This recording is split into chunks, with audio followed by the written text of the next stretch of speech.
Hello everyone, welcome back to my channel vegetarian food court. ఈరోజు చాక్లెట్తో ఒక easy recipe చేసేద్దామా? దీన్ని చాక్లెట్ పుడ్డింగ్ అంటారు. ఎలా ప్రిపేర్ చేసుకోవాలో చూసేద్దాం. ఒక బౌల్లో 1 కప్పున్నర పాలని తీసుకుని ఒక గిన్నెలోకి యాడ్ చేసుకోవాలి. వేరొక బౌల్లో సగం పాలను తీసుకుని కార్న్ఫ్లోర్ 1 స్పూన్, అలాగే కోకో పౌడర్ 1 స్పూన్ యాడ్ చేసుకుని ఎక్కడా కూడా ఉండలు లేకుండా మనం ఈ పాలలో మిక్స్ చేసుకోవాలి. ఈ విధంగా ఉండలు లేకుండా కలుపుకొని పక్కన పెట్టుకోవాలి. స్టవ్ వెలిగించి పాల గిన్నెను పెట్టుకొని పాలు అనేవి మనకి ఒక పొంగు వచ్చేంత వరకు మరిగించుకోవాలి. ఇలా మరుగుతున్నప్పుడు 2½ స్పూన్ పటికి బెల్లం పొడిని యాడ్ చేసుకొని పాలని 1 స్పూన్తో కలుపుకోవాలి.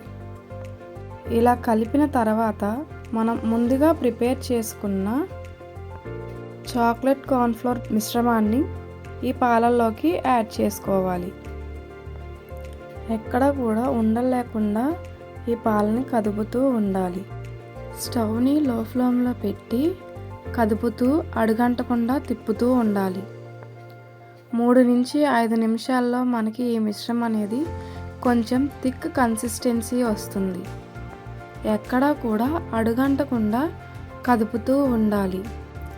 మనకి కన్సిస్టెన్సీ అనేది ఇలా చిక్కగా అవుతుంది. ఇప్పుడు స్టవ్ ఆఫ్ చేసేసుకుని పక్కన పెట్టుకోవాలి. ఈ మిశ్రమం మొత్తం కూడా మనకి రూమ్ టెంపరేచర్ వచ్చే వరకు పక్కన పెట్టుకోవాలి. ఇప్పుడు ఒక బౌల్ తీసుకుని ఈ మిశ్రమాన్ని ఆ బౌల్లోకి యాడ్ చేసుకోవాలి. 2 నుంచి 3 గంటలు ఫ్రిడ్జ్లో పెట్టుకుని తర్వాత బయటకు తీసుకుని అలా 1 స్పూన్తో తింటే ఉంటుంది.